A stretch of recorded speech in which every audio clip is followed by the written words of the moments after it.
So muli po, isang magandang araw sa ating lahat. Tayo ay naritong muli para makipagkumustahan sa ating mga followers at tayo ho ay patuloy na naririto malakas at 4:00 pa ho ng umaga ay tayo po ay gising na, 5:00 po ay nagturo na tayo at natapos ang ating pagtuturo ng 8 o'clock.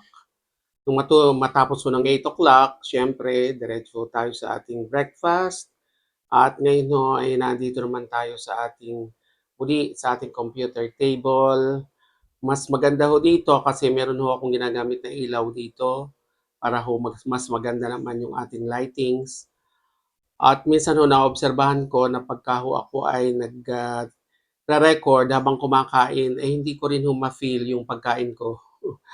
Medyo delikado ho yun. Kaya ho mahirap sa kalusugan na hindi ka makafocus sa pagkain mo kasi busy na umaandar yung utak mo habang ikaw ay nagla-live o habang ikaw ay nagre-record.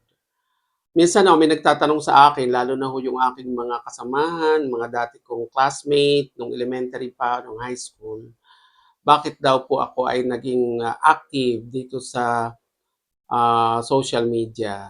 Ang sagot ko po ay kinakailangan maging busy ang ating isip, pagka ganito nagre-record, na-e-exercise ko pa rin yung takbo ng aking isip, takbo ng aking bibig, kung meron pa rin coherence o pagkakaisa, ang takbo ng isip ko at takbo ng bibig ko at ito ay isang malaking training para ho sa aking brain kahit ho ako ay senior citizen na.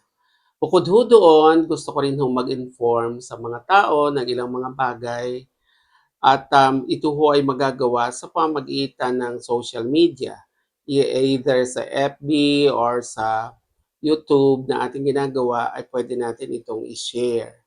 Para po sa katulad ko na senior citizen, wag ho kayong matakot na mag-try ng mga bagong bagay. Actually, hindi ho talaga naman madali ang ganitong paggagawa ng mga recordings o ng tinatawag na pagbibigay ng mensahe online, lalo na ho sa isang katulad ko na tinatamad na rin ho akong mag-edit. Kaya ho walang edit-edit ho ito, dire-diretso lang ho tayo. Kung ano ho yung may record natin, edi yun ho ang ating ipo-post. Ganun ho yun. So, ang araw ko ho ay sinisimulan ko Monday to Friday ng 4:00 ho ng madaling araw ng umaga. Bakit po? Kasi nga po ako ay nagtuturo na ng 5 o'clock.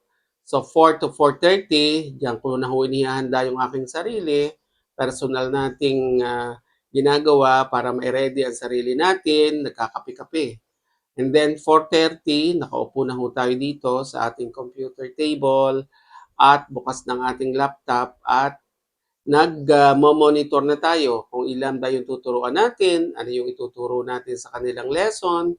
May curriculum naman ho yung ating company at sa loob ho ng 5 years na ako ay nagtuturo, ay minsan naman ho paulit-ulit ko nang itinuturo yung mga lessons doon. At pagkatapos ho niyan, 5 o'clock, dire-diretso na ho yun hanggang 8 po tayo ng umaga. Ayan. Tapos magbe-breakfast tayo. Ganun ang schedule. Tapos ako magbe-break ako at sa break na ito, ginagawa ko yung aking mga pagre-record na ganito at ilan pong mga ginagawa sa paggagawa ng mga lessons naman natin para sa church. Pagkatapos ho niyan, mga bandang 11 to 12, ayan ho, matutulog ho ako. Kailangan ko hong matulog kasi kung hindi ho ako matutulog, para ho akong groggy na magtuturo ng 2:30 hanggang 5:00 ulit. 'Pag 5:30, break naman ho tayo, maghahapunan tayo, maglalakad-lakad, makikipag-istoryahan kung may dapat istoryahin. And then mga 7:30, nakaupo na tayo hanggang 10:30. Yan, at tuloy pa rin ho yung ating trabaho. Sabado ho at Linggo ay nando'n naman ho tayo sa ating ministry, sa church ministry natin. Kung may kakausapin, kung may bibisita, maggagawa ng mga lessons, ng preaching, magre-review, at marami pa pong iba na konektado naman po 'yon sa ministries. Sa atin ho ng mga mga ordinaryong mga nagtatrabaho, hindi naman ho kayo involved talaga sa church o sa anumang activities, focus lang ho tayo sa pagtatrabaho natin. Ito ho ay ekspresyon natin ng ating pag-ibig sa ating pamilya at higit ho sa lahat, ginagawa natin ito para still maging productive ho tayo. Minsan ho, nakakaramdam talaga tayo na tayo tinatamad, wala akong problema yon, normal na nararamdaman ng tao yon. Kakaroon tayo ng burnout, so pwede naman ho tayong mag-break. I-break ho natin yung sarili natin. Kasi pagka ho walang ganon, yung mga break time tayong ginagawa ay hindi rin ho yun maganda. Ang pinakamaganda ho, ilagay natin sa ating isip, may anak tayo, may pamilya tayo, sinusuplayan ng Panginoon sa pamagitan ng ating trabaho at ng ating pagsisikap. I-glorify natin ang Diyos sa lahat ho ng ating ginagawa.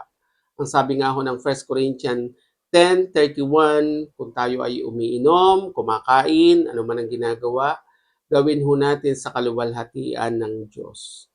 At yun hong itinuturong pag-ibig sa Biblia, pag-ibig sa pamilya, pag-ibig sa anak, sa asawa, pag-ibig ho sa ating kapwa-tao.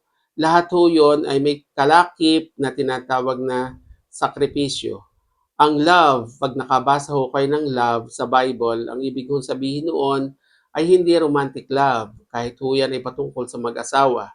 Ang patungkol ho yun doon sa tinatawag na sacrificial love. 'Pag sinabi hong sacrificial love, gagawin mo ang isang bagay na may pag-ibig na wala kang iniintay or hinihintay na kapalit. Ginawa mo yon ng buong puso, ginawa mo yon para sa Panginoon, walang pagkukunwari at higit sa lahat, ginawa mo ang iyong effort para maipakita mo sa kapwa-tao, kasama sa bahay, kasama sa buhay, o kapitbahay. Kaya nga ho sabi sa Biblia, I love your neighbors.